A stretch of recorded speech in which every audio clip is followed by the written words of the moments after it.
अग्निपथ योजना को लेकर के देश भर में छिड़े बवाल के बीच रविवार को जल, थल और वायु सेना के अधिकारियों ने प्रेस कॉन्फ्रेंस की।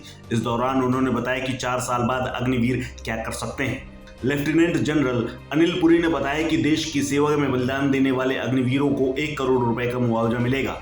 सेना की तरफ से यह भी कहा गया है कि उन्हें 4 साल में मिलने वाला 11.7 लाख रुपए का अग्निवीर जो चाहे वो कर सकते हैं। उनके लिए ब्रीजिंग कोर्स के प्रावधान पर विचार किया जा रहा है। अनिल पुरी ने कहा कि सरकार ने कहा है कि अग्निवीरों को सीएपीएफ में प्राथमिकता दी जाएगी। सीएपीएफ में आरक्षण देने का प्लान पहले से था, क्योंकि सरकार को पता था कि ये 75% अग्निवीर 4 साल बाद निकलेंगे। ये देश की ताकत होंगे। राज्य की सरकारों ने स्पष्ट कहा है कि पुलिस में अग्निवीरों को प्राथमिकता दी जाएगी। देखिए, पहले हमको ये समझना है, ये 17.5 साल से 21 साल, जो पहली साल के लिए 2 साल बढ़ाया गया तो 23 साल।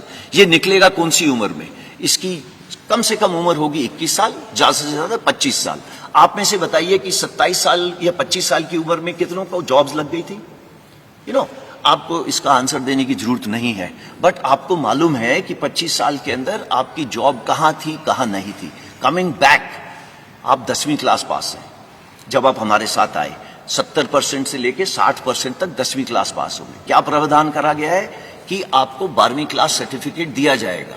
इसका मतलब ये नहीं है कि आप मेरी तरह यहाँ पे क्लासरूम में बैठेंगे, ऐसे नहीं है। लेफ्टिनेंट जनरल अनिल पुरी ने कहा कि 21 साल के अंदर किस युवा की जॉब लगती है, लेकिन अग्निपथ स्कीम में भर्ती होने वाले 60 से 70% युवा 10वीं पास होंगे। उन्हें 12वीं पास का सर्टिफिकेट दिया जाएगा।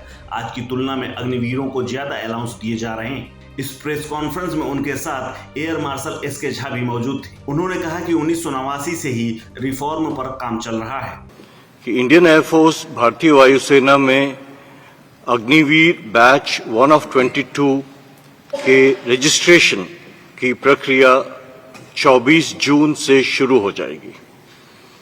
ये एक ऑनलाइन सिस्टम है जो हमारा well established star examination system है। उसी के तहत ये नोटिफिकेशन और रजिस्ट्रेशन चालू होगी।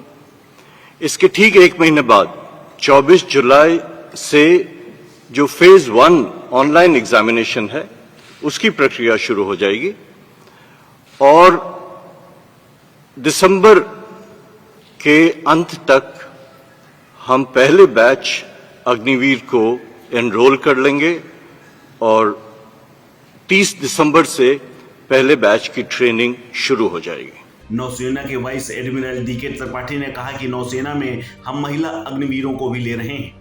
हमें 21 नवंबर का इंतजार है। मुझे आशा है कि महिला और पुरुष अग्निवीर आईएनएस चिल्का में रिपोर्ट करेंगे कि हम लोग अग्निवीर जो हमारे आएंगे नेवी में वो जेंडर न्यूट्रल रहेंगे।